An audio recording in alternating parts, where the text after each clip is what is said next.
महाराष्ट्रातील सर्व विद्यार्थी जे महापारेषण विद्युत सहाय्यक या पदावरती नियुक्त झालेले आहे त्या सर्वांचं खूप खूप अभिनंदन। तुमचा पगार देखील सुरू झालेला आहे। आता तुम्ही त्याच्यानंतर पुन्हा एकदा तुम्हाला दुसरं अभिनंदन, कारण तुमचं पुन्हा सिलेक्शन झालेलं आहे महावितरण विद्युत सहाय्यक या पदाकरिता। त्याच्याकरता पण खूप सारं अभिनंदन आणि त्यामध्ये तुम्ही सिद्ध करून दाखवलं की तुम्ही सक्षम आहात, म्हणजे आपली सक्षमता तुम्ही प्रूफ करून दाखवली की मी या दोन्ही पदाकरता सक्षम होतो। परंतु आता माझी एक तुम्हाला छोटीशी विनंती आहे।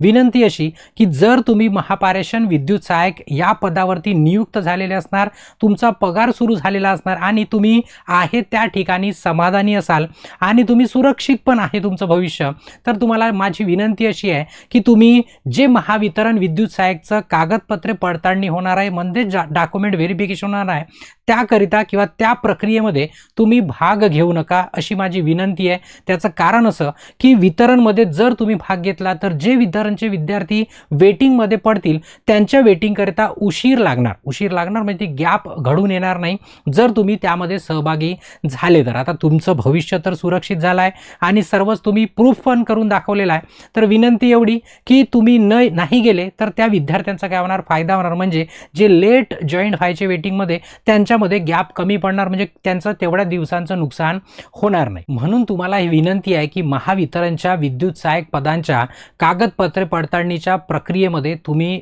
जाऊ नका किंवा हजर राहू नका, कारण तुमच्या घरात आता प्रकाश आलेला आहे। आता इतर विद्यार्थ्यांच्या सुद्धा घरामध्ये प्रकाशाचा दिवा किंवा आनंदाचा दिवा उजळू द्या, हीच सर्वांना नम्र विनंती आहे आणि त्या विनंतीचे तुम्ही पालन कराल असं मी आशा व्यक्त करतो। धन्यवाद।